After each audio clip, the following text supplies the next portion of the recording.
అయ్యా ప్రవచనకర్తలారా నమస్కారం. చాగంటి కోటేశ్వరరావు గారు పెద్దలు, పూజ్యులు, అనుభవజ్ఞులు, ప్రవచనకర్తలు, అష్టదిగ్గజాల్లో గరికిపాటి వారు, వారితో సమానులు, వారికి కూడా నమస్కారం. ఇలా అనేక మంది పెద్దలు, మేధావులు, విద్యావంతులు, అవధానులు, అష్టావధానం, శతావధానం, సహస్రావధానం, లక్షావధానం, కోటావధానం చేసుకోవచ్చు, కానీ వాటి వల్ల ఏం ప్రయోజనం లేదు. Just to relax, just to get money.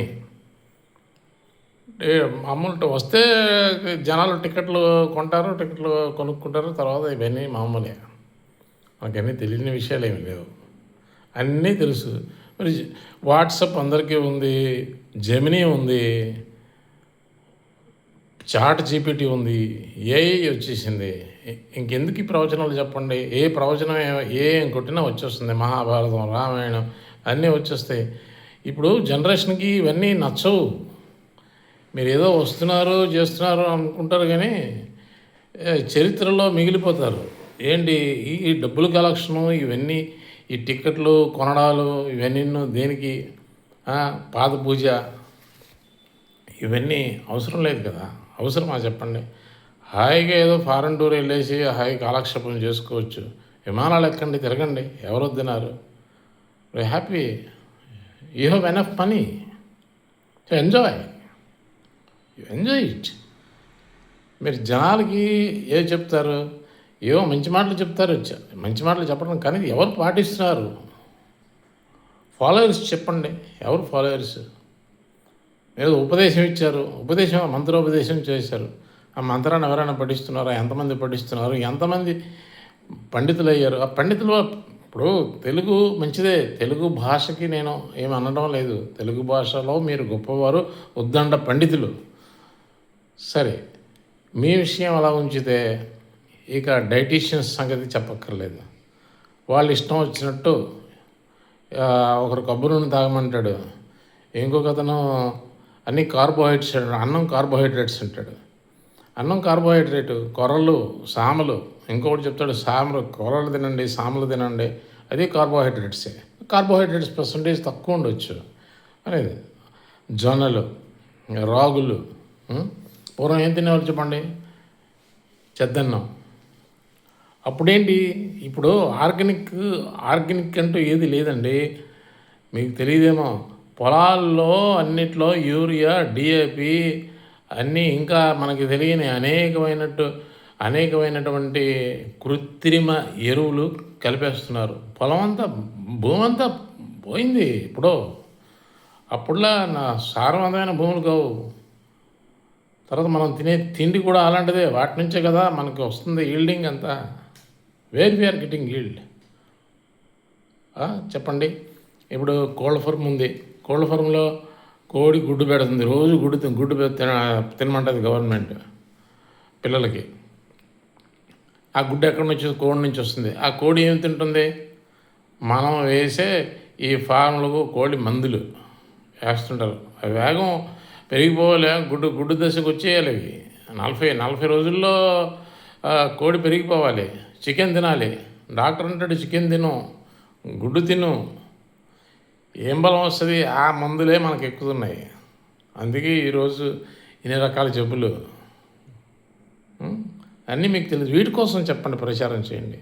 వీటి కోసం చెప్పండి, ప్రజల్లో అవగాహన పెరగాలి. అబౌట్ సైన్స్, విజ్ఞానం చెప్పండి. మీ తెలుగు భాష యొక్క గొప్పతనం దీనిలో చూపించండి. మీ qualification, what is your qualification చెప్పండి. మీ క్వాలిఫికేషన్స్ బట్టి సైన్స్ కానీ, మ్యాథ్స్ కానీ పిల్లలకి ఫ్రీగా చెప్పండి. చాగంటి వారు వచ్చారు, అందరూ రండి, మ్యాథ్స్ కోసం చెప్తారు, లేకుంటే ఇంజనీరింగ్ చెప్తారు, ఇంజనీరింగ్ క్లాసెస్, బిల్డింగ్ కన్స్ట్రక్షన్ కోసం చెప్తారు, ప్లానింగ్ కోసం చెప్తారు, లేకపోతే కామర్స్ కోసం చెప్తారు. విఆర్కే డైట్స్, విఆర్కే గారు మీకు కామర్స్లో మీరు మంచి నిష్ణాతులు, కామర్స్ కోసం చెప్పండి. డైట్స్ కాదు, మీ డైట్స్ ఫాలో అయిన వాళ్ళు చాలా తక్కువ మంది. ఇంకా తర్వాత వాదోపవాదాలు, మీరు చెప్పింది కరెక్ట్ కాదని, కొందరు కరెక్ట్ అని, నాకు బాగైపోయింది వీఆర్ డైట్స్ వల్ల చాలా బాగున్నానని. ఎంత కమర్షియల్ కనిపిస్తుంది. కానీ మీరు ఎక్కడ ఎవరికి ఏంటంటే డెవలప్మెంట్, అభివృద్ధి. ప్రజలకు కావాల్సిందేంటి? Students, what students need. Students nowadays student need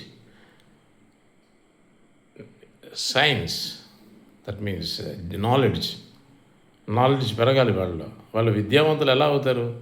ఆ డైట్స్, ఒకడంటాడు డైట్స్, ఆ డైట్ తిను. ఎందుకంటే అదేంటిది రాజుగారు, మంత్రి సత్యనారాయణ గారు అంటారు, ఆరోగ్యాభిలాషులందరికీ నమస్కారం. అంటే అనారోగ్యాభిలాషులందరూ ఇది కదా, అనారోగ్యం కోరుకుంటారా? అనారోగ్యాభిలాషుల అందరూ మీ దగ్గరికి వస్తే అంత చప్పటి మెతుకులు తింటారు. ఇప్పుడు బాగానే ఉంటుంది సరే, ఇంటికి వచ్చే ఫాలో అవుతారా? అవరు.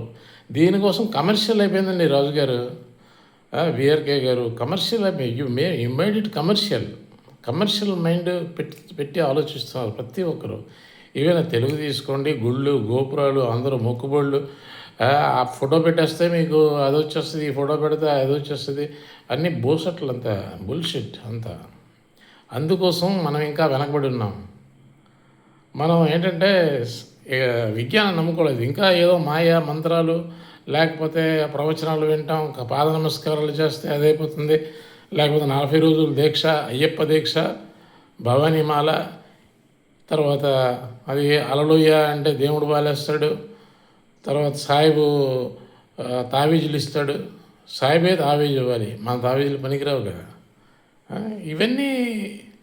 ఇవన్నీ చూస్తుంటే ఏంటంటే ఇంకా మనలో ఇంకా ఇది లేదు, అంటే డెవలప్మెంట్ లేదు. బ్రెయిన్ ఇంకా డెవలప్మెంట్ అలా మీరు నొక్కేస్తున్నారు. పిల్లలు ఇంకా డెవలప్ అవ్వాలనుకుంటే మీరు దాన్ని అణగదొక్కేస్తున్నారు మీ యొక్క కమర్షియల్ మైండ్తో. ఏంటి, మీ తెలుగు భాష ప్రావీణ్యం అంతాను పురాణాలు, ఇతిహాసాల్లో చెప్పుకుంటూ పోతారు. ఏంటి ఈ పురాణాలు అవసరమా? ఇప్పుడు శ్రీరాముడు గొప్పవాడు, మంచివాడు, భక్తితో నమస్కరించండి. కృష్ణుడు గొప్పవాడు, భక్తితో నమస్కరించండి, కాదనలేదు, ఎవరు కాదనరు కూడా. అది చాలా మంచిది, గౌరవం మన హిందూ సాంప్రదాయం. మరి ఏ సాంప్రదాయం అయినా సరే మనం అన్ని మతాలకి గౌరవిస్తాం. అలాగే జీసస్కి గౌరవిస్తాం, అల్లాకి గౌరవిస్తాం, జొరాస్ట్రకి గౌరవిస్తాం, ఇంకా సిక్ గురునానక్కి గౌరవిస్తాం, ఇంకా ఎన్నో మతాలు ఉన్నాయి ప్రపంచంలో, అందరికీ గౌరవిస్తాం. అంత మాత్రాన మనం నాలెడ్జ్ అణగిదుక్కమని చెప్పలేదు ఎవరున్నా. ఏ రాజకీయ నాయకుడు కూడాను చెప్పలేదు అణగిదొక్కమని. అదే కాషాయ వస్త్రం వేసుకొని అక్కడ వెళ్తే చిన్నజీయర స్వామికి కొండ ఇచ్చేశారు. ఏది మన శ్రీకాకుళంలో పాకివలస దగ్గర మొత్తం కొండ ఇచ్చేశారు. కాషాయ వస్త్రం వేసుకుంటే ఈ భూములు రచిస్తుంది గవర్నమెంట్. ఏంటి ఎకరా రూపాయి ఫ్రీగా ఇచ్చేస్తారు. ఏ గవర్నమెంట్ అయినా అంతే, ఈ గవర్నమెంట్ ఆ గవర్నమెంట్ కాదు. ఎందుకంటే అది గవర్నమెంట్ది, అంటే ఎవరి పేరున లేదు కదా, it is governments property. So ఎవరికో ఇస్తే వాళ్ళు ఏదో డెవలప్ చేస్తారనే ఉద్దేశం కావచ్చు, కాకపోవచ్చు కూడా. అయితే వాళ్ళే డెవలప్ చేయాలనే ఉంది. ఒక ల్యాబ్ తయారు చేయండి, ల్యాబ్స్ కోసం సైన్స్ ల్యాబ్ ఇచ్చేయండి. ఒక కొండ ఎవడు సైంటిస్ట్ తయారవుతాడంటే ఎందుకు తయారు కాడు? మీ ప్రవచనాలు ఆపేసి సైన్స్ మీద దృష్టి పెట్టండి. మంచి ప్రొఫెసర్స్కి పెట్టేసి, అంటే వితౌట్ మనీ, కమర్షియల్గా ఆలోచించకండి. స్టూడెంట్స్ ఇప్పుడు నారాయణ కాలేజీ ఉంది, ఇంకేది అది కాలేజీలు ఏవో ఉన్నాయి చాలా, 33,000 కొద్ది కాలేజీలు ఉన్నాయి. అంతా కమర్షియల్ మైండ్. మార్కులు 100కి 100 మార్కులు వచ్చేస్తాయి. నారాయణ అంటాడు. వాడంటాడు శాంతినికేతన్ అంటాడు, ఇంకోటి అంటాడు ఇది అదే ఆ మధ్యన వచ్చింది యూనివర్సిటీ, అదేదో వాట్సాప్ యూనివర్సిటీ. వాట్సాప్ విద్యావంతులు అందరూ ఎక్కువైపోయారు. నాలెడ్జ్ పెంచుకోండి నైనా, నాలెడ్జ్ డెవలప్, ప్రజల్లో నాలెడ్జ్ ఇవ్వండి. ప్రజలకు నాలెడ్జ్ కావాలి. ఏ నాలెడ్జ్? Scientific knowledge. ఎలా కొన్ని ప్రాక్టికల్గా చూపించండి.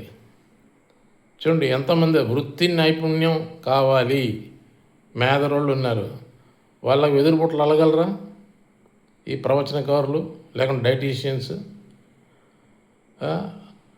ఒక నాయి బ్రాహ్మణుడు ఉన్నాడు, అలా ఆయన సవరం చేస్తాడు నీట్గా సెలూన్లో. అలా చేయగలరా? లేదు.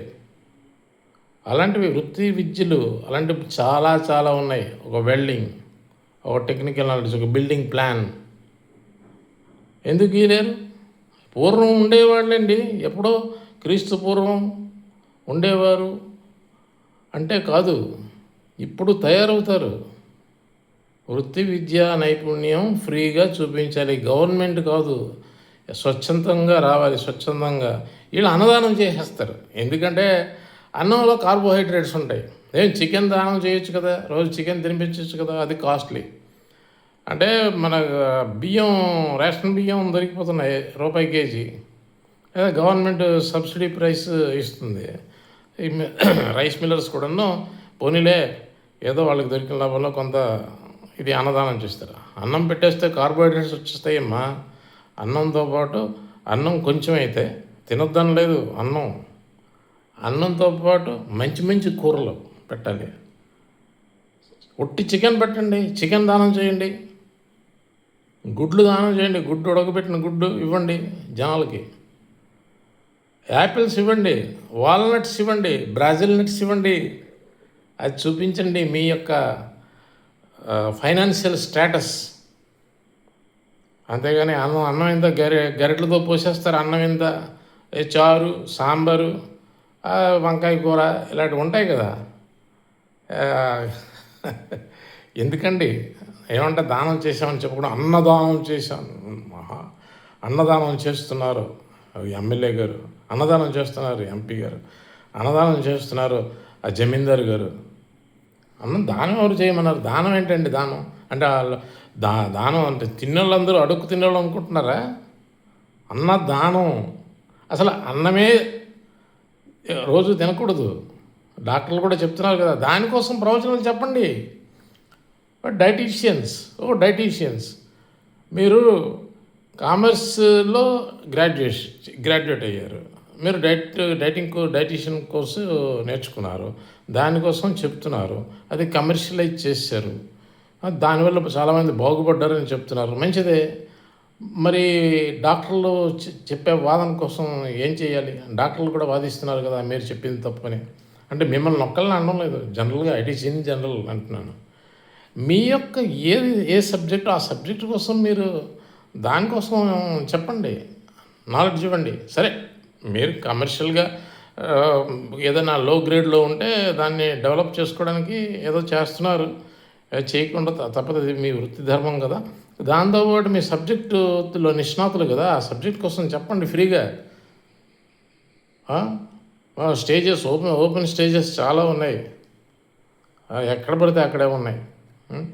విజయవాడ తుమ్మలపల్లి కళాక్షేత్రం ఉంది, అక్కడ రవీంద్ర భారతి హైదరాబాద్లో ఉంది, ఇంకా శ్రీకాకుళంలో బాపూజీ కళామందిర్ ఉంది, కోడరామూర్తి స్టేడియం ఉంది, ఇంకా ఇంకా ఎక్కడ పడితే అక్కడ ప్రతి రాష్ట్రంలో ప్రతి ఊరిలో ఉన్నాయండి. మీరు చెప్పలే కానీ టికెట్ పెట్టొద్దు, టికెట్ పెట్టి ఫ్రీగా చెప్పకండి, ఫ్రీగా చెప్పండి. ఏదన్నా ఇప్పుడు పీరియడిక్ టేబుల్ కోసం చెప్పండి. కెమిస్ట్రీలో ఎవరైనా బీఎస్సీ లేకుంటే ఎంఎస్సీ చేస్తే కెమిస్ట్రీలో ఫ్రీగా చెప్పండి. అంతేగాని అక్కడ డబ్బులు నువ్వెంత ఇస్తావు, నీకు ఫీజు అంతా ఇది చెప్పాలంటే నేను నీకు నేర్పిస్తాను, నీకు 1 monthలో కోర్స్ కంప్లీట్ అయిపోతుంది, నేను మొత్తం నేర్పించేస్తాను. నీకు ఇనార్గానిక్ కెమిస్ట్రీ నేర్పించేస్తాను, ఆర్గానిక్ కెమిస్ట్రీ, బెంజిన్ రింగ్ కోసం మొత్తం చెప్పేస్తాను, ఆర్గానిక్ ఈక్వేషన్స్ ఎలా రాయాలి, ఇవన్నీ, తర్వాత ఎలక్ట్రానిక్ కన్ఫిగరేషన్ ఎలా కనుక ఏం చేయాలి, అలాగే ఫిజికల్ కెమిస్ట్రీ, అలాగే ఫిజిక్స్ నేర్పించేస్తాను. ఇలాంటివన్నీ వద్దు, ఫ్రీగా చెప్పలేరా? మీరు ఇంత డబ్బులు కూడేసుకొని ఫ్రీగా చెప్పలేరా? సరే, మీకు సబ్జెక్ట్ తెలియదు, మంచి ప్రొఫెసర్లని, రిటైర్ అయిన ప్రొఫెసర్లని ఫ్రీగా చెప్పమనండి, చెప్పడానికి చాలామంది వస్తారు. ఇలా అయిపోయావు, ఏం చేయమంటారు చెప్పండి?